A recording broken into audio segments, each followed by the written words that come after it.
The Louisville Urban League wants to make sure that every student thrives academically, and to make that possible, the league is offering free intensive tutoring to JCPS students who qualify.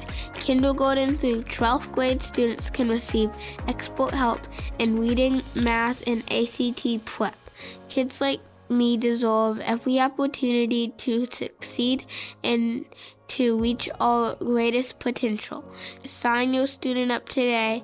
To learn more, visit lul.org or call 502-585-4622.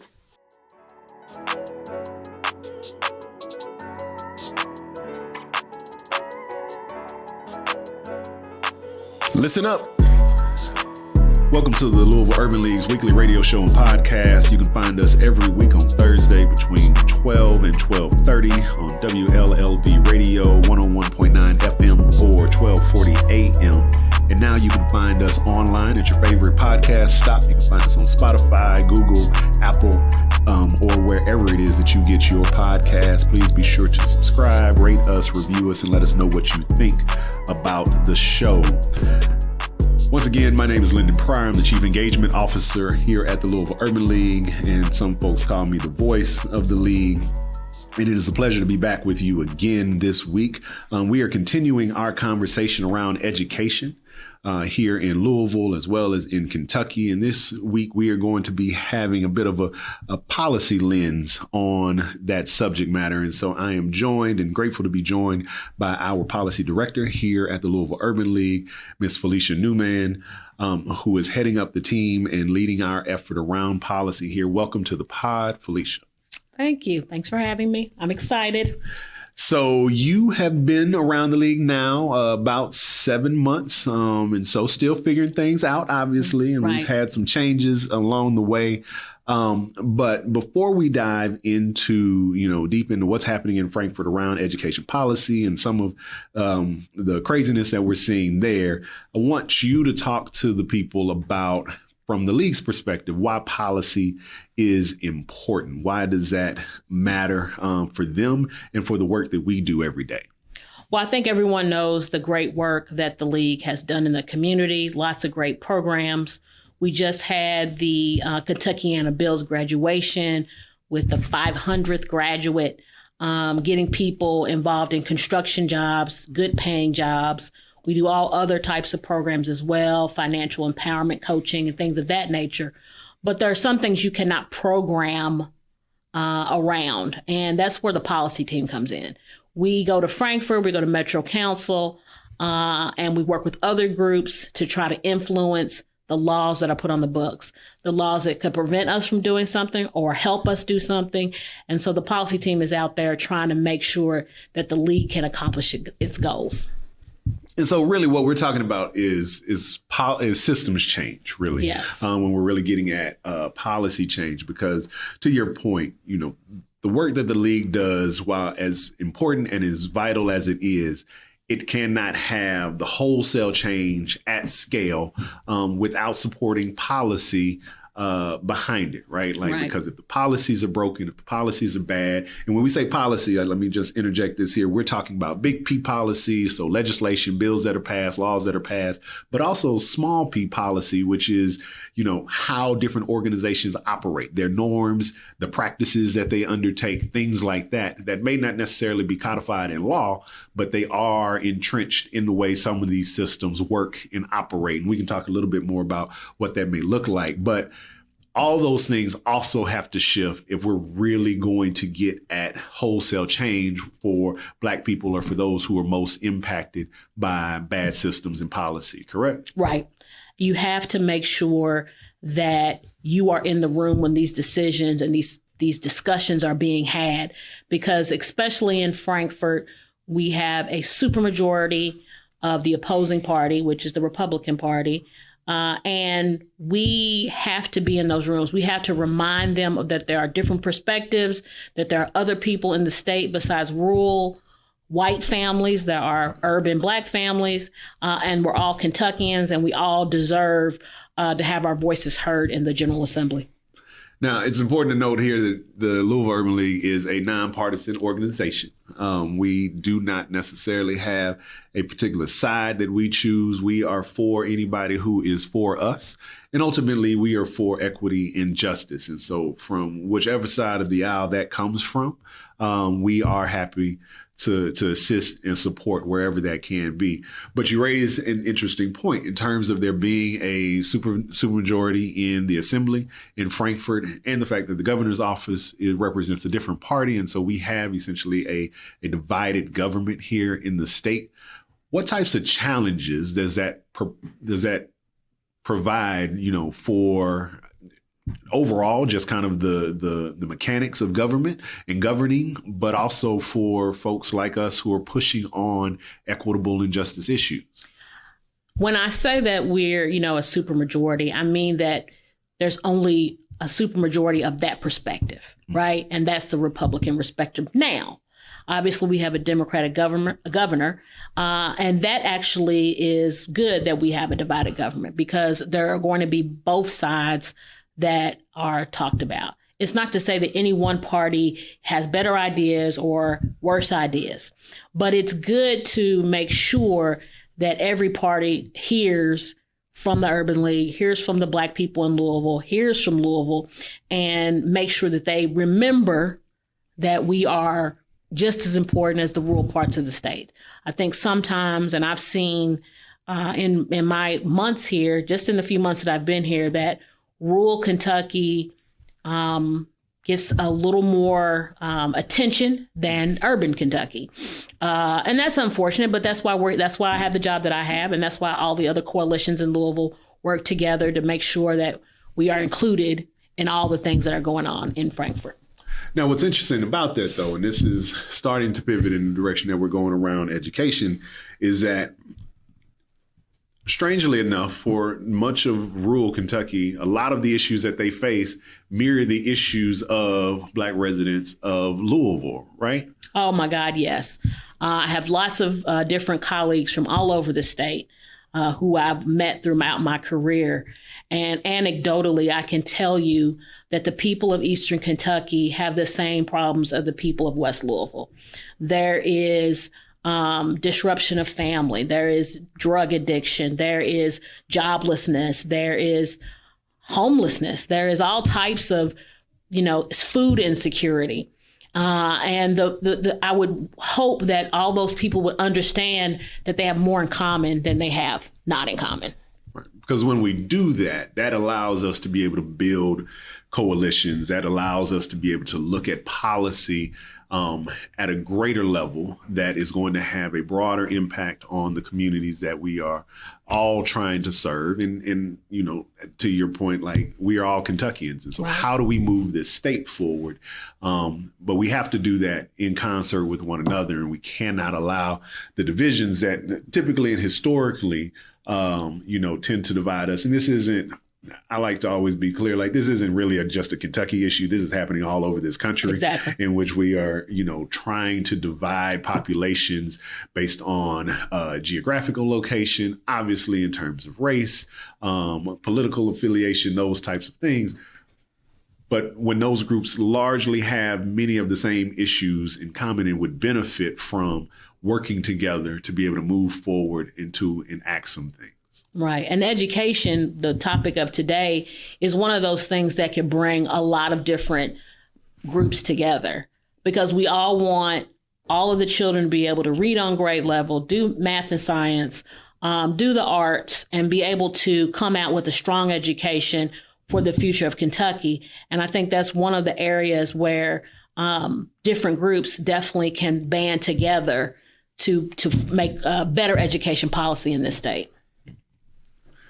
So thinking about education in particular, and there are some bills that we're gonna talk about, but we are seeing this wave across the country, particularly among Republican-held legislatures and states where they are fighting deeply.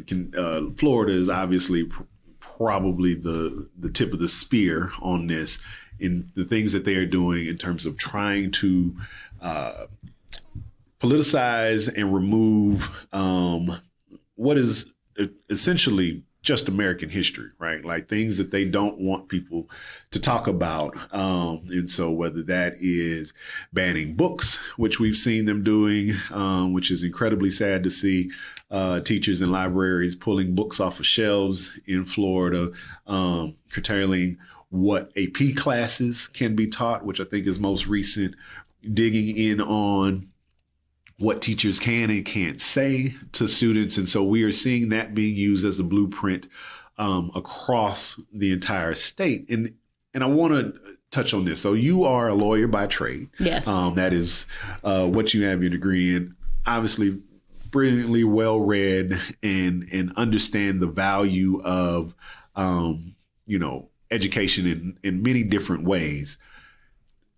I look at what's happening across the country and think about, kind of this as a wave of anti-intellectualism, right? Yes. Like we are stopping people from learning what is out there, right? Like this isn't about indoctrination or people, teaching things that aren't true or accurate, but it is literally limiting what people can and will learn. In your opinion, like what is the threat of that to society, right? Like, so beyond Kentucky, beyond Louisville, like what is the threat of doing that to us as a community of people? Well, the first thing is, if you think about where we've come as a nation, one of the first laws during the antebellum South was it was illegal for a slave or an enslaved person to read. They had even a Bible that took out a slave's Bible that took out different parts of the Bible that talked about freedom and, Exodus and things of that nature. So this anti-intellectualism is a way to control. It's just a way to control. It's an easier way to control a group of people if they don't have all the facts or they don't know all the knowledge. And it's actually very dystopian in a way that they believe that more knowledge is a threat than the fact that more knowledge can be freeing for everyone. They've always chosen, and I'll say they, whoever they are, have chosen a more cynical view of the American people, that the more they learn, the worse off the power structure will be. And maybe that's true. I don't know. But I definitely think that if we want to advance as a nation, as Black people, that the first thing we have to do is pick up books. If they have a banned book list, you probably need to read every single one of them. You need to check them out. You need to see what they say, because there's something in there that they don't want you to know, not necessarily the facts, but the fact that it could open your mind to other things. So it's very important, I think, that we don't embrace the love of money over the love of knowledge. Like, I think that's something that is really hurtful in our community. We think once we get money, everything will be all right. But I think we have to search out economic freedom as well as intellectual freedom. Absolutely. So turning now to what is happening in Frankfort and what some of the bills are. And obviously there's a slew of bills up just in this session alone.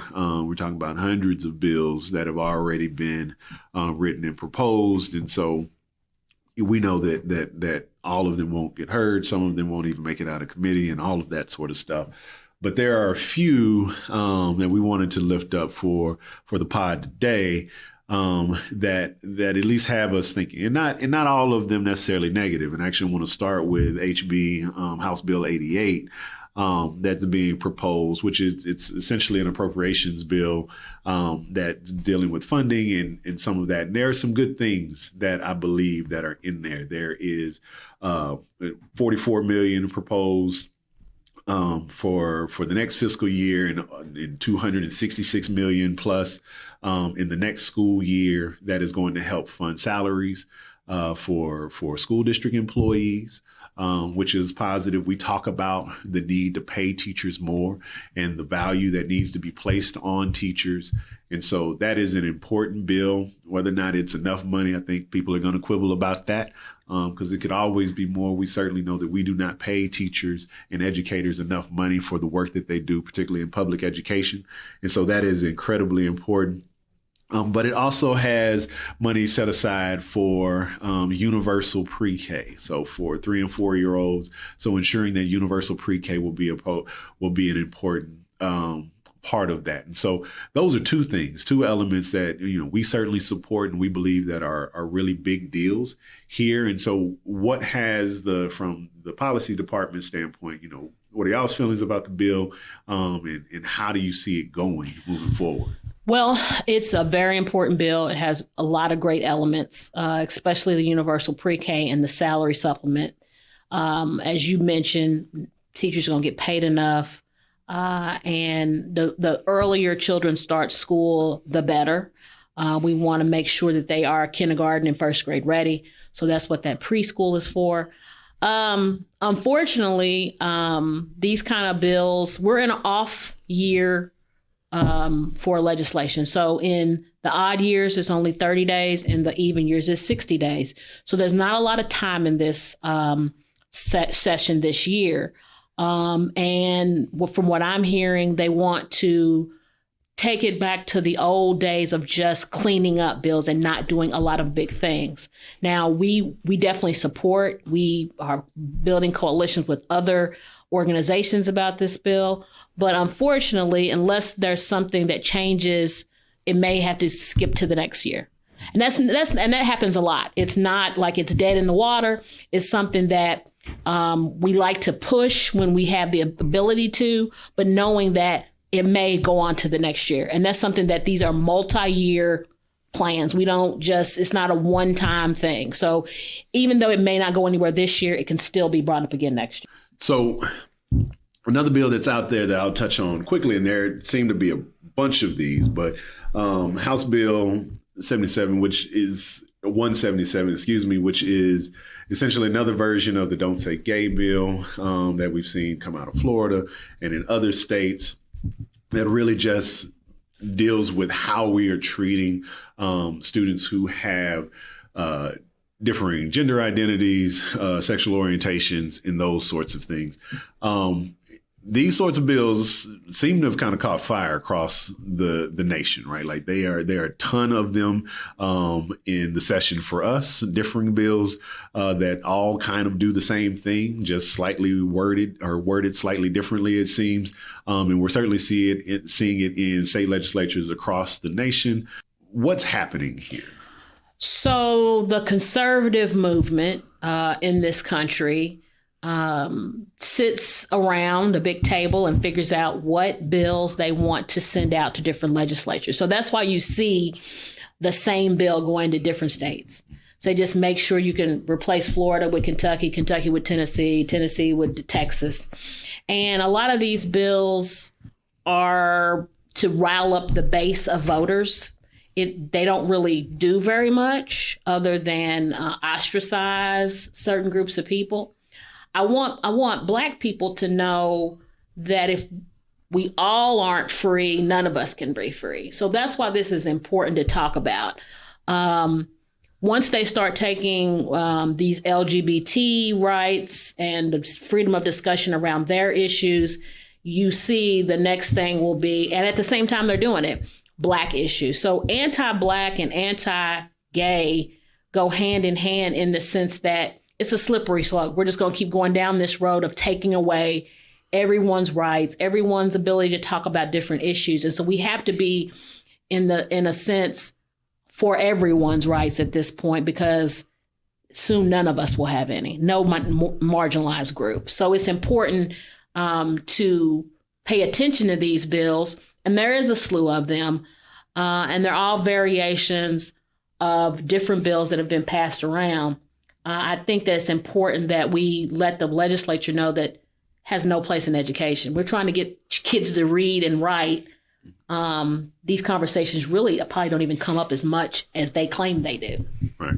And these bills, I mean, are really draconian in nature in that they don't even want you talking about certain things. I mean, the language around some of these bills really deals with that teachers, administrators, even guests who are brought into the school can't discuss an issue or say certain words.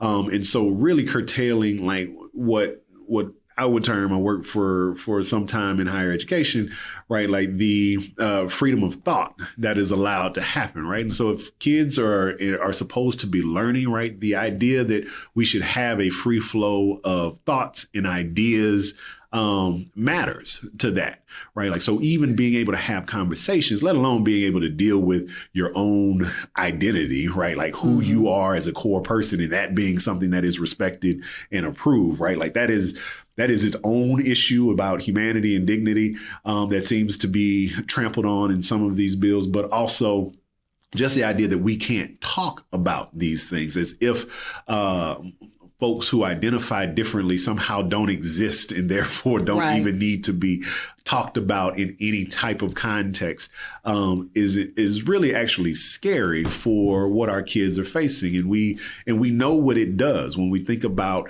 the impact on children who have committed suicide or who have been bullied or who leave school and leave home because they've been ostracized and pushed out of these systems and these spaces. We are only going to see an increase of that as these sorts of things come into the mainstream. Wouldn't you agree? Yes, I think the thing that we have to consider also is that these bills are coming because they've already lost. The society has already moved, already changed. You know, there's drag on TV. There's love stories on TV between gay people.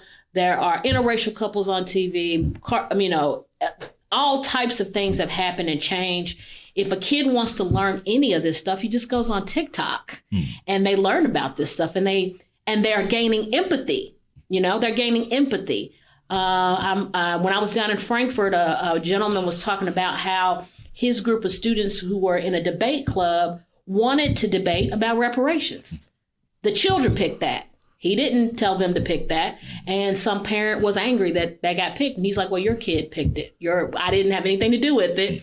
And so I think the problem is conservatives, little c conservatives, have seen that they have lost the culture war. The war is over. They're just trying to put the genie back in the bottle through legislation. And they're really not going to be able to. They've already lost the war and they just need to learn to grow and accept and change. And that's hard for some people.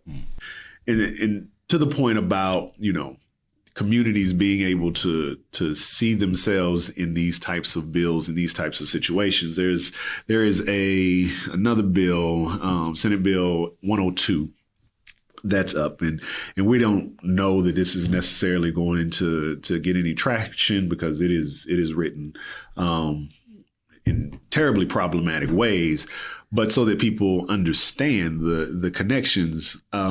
This is a bill that also bans speakers, teachers, educators from talking about any type of issues that deal with race. I mean, it literally says anything that is controversial, that, they don't want teachers, guests, or administrators talking about it. This is a bill that outlaws or is trying to outlaw the existence of Black student unions in schools. And here in Louisville, we have several schools with great, outstanding Black student unions. We, as the league, have partnered with Black student unions here for years. And this bill would essentially do away with that, right? And so we are seeing exactly what you were talking about, the war expanding into all sorts of spaces to keep us from learning and growing, and for kids, honestly, to be able to thrive, because we know the value of BSUs. We know what that means for kids to have a place of cultural unity and existence in those spaces. And to do away with that is to do harm for really no reason, right? Like there is no reason that this should exist. And so what is the strategy, right? Like, what are we looking to do? How do we begin to combat this, both at the policy level in Frankfort and in other places, but also at the community level? So the first thing that we do is we uplift and educate. I've been to Frankfort once last week to try to testify about another bill that was problematic. So we have to make sure that we are in these people's faces so they can't feel as if they're doing these things behind closed doors. We have to let them know there's always someone watching. And we also have to make sure that we educate the public on certain things. So like, who would think that education policy would have anything to do with an affinity group like a Black Student Union? Like, it has absolutely nothing to do with education. They are a club like any other club. They have an affinity. They're all African American. And there are tons of other races of children and adults who are in the clubs as well. And so these things are about, a lot of these things are about fear. A lot of these laws are fear-based. And we have to shine sunlight on, that's the disinfectant, right? To shine light on, why are they doing these things, and educate everyone to know that this is something that is meant to destroy, not educate. And it's counterintuitive to everything to do with education in the little E sense, like education for everyone. I think this bill is so far out there that it's not going to go anywhere. Thank God.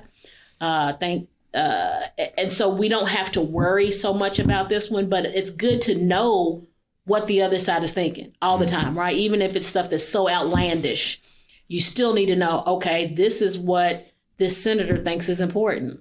We need to pay attention to this senator because he keeps putting out anti-Black, anti-gay, anti-teacher, anti-education bills. We need to pay attention to him in case it ever does catch fire. So that's the strategy, to always know what they're doing and to educate the public about it. Absolutely. And the last thing as we get ready to wrap up here and close is making sure that folks are engaged. And so it is important for folks at every level, right? Like every age, wherever you sit in the spectrum, for people to understand that you have power in this and that there are things that you can do. I think sometimes, particularly in states like Kentucky, we kind of assume that there's some sort of a foregone conclusion that, all the things are going to happen this way, or the votes are always going to fall a certain way. And that is true if you were sitting on the sidelines. Right. But one of the things that I like to bring up is in our last major election here, there was almost 60% of those who were eligible and registered to vote. Those people did not vote, right? So 40% of eligible registered voters essentially dictated the outcomes of the election. So there is a whole bunch of people who have an opportunity or had an opportunity to speak and allow their voices to be heard, and chose not to. And we have to talk to those folks. We have to get with those individuals to figure out what is it going to take to get you to the polls? What are the issues that resonate with you? How do you get out and use your voice in order to effectuate change? Because without you, then yes, things are a bit of a foregone conclusion. Things will continue to be what they are, but it is possible to change. We have a great opportunity in this state to be able to turn the tide on some of these issues. It's just going to be a matter of everybody getting out and doing what we need to do. You do have the power. I mean, every vote counts. I believe that when we did our voter stuff this last year, I think one election in Kentucky was decided by one vote. Like, it does matter if you get out there. And the reason we have the people we have in Frankfort is because 40% decided that's what they want. So we really need to get out there and make our voices heard. I know it's a cliche, but you really do have to vote. You really do. Awesome. Well, thank you, Ms. Newman. We appreciate you joining us. I know you will be back on because there are tons of issues that we have to address, unfortunately or not. But it's good work. It is righteous work. It is necessary work for us to do. And so thank you for your commitment and the commitment of your team here at the Louisville Urban League. Everyone, thank you again for joining us here on Listen Up.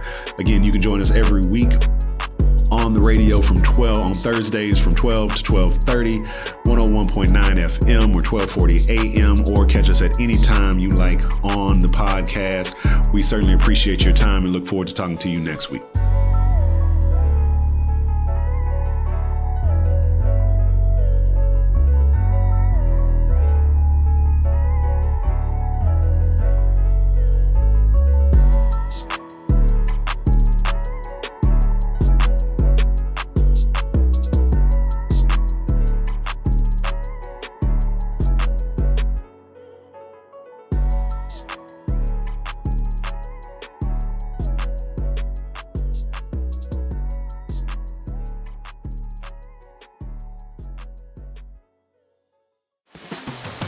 Listen up. If you want to be part of the conversation, we invite you to support the work of the Louisville Urban League by becoming a member.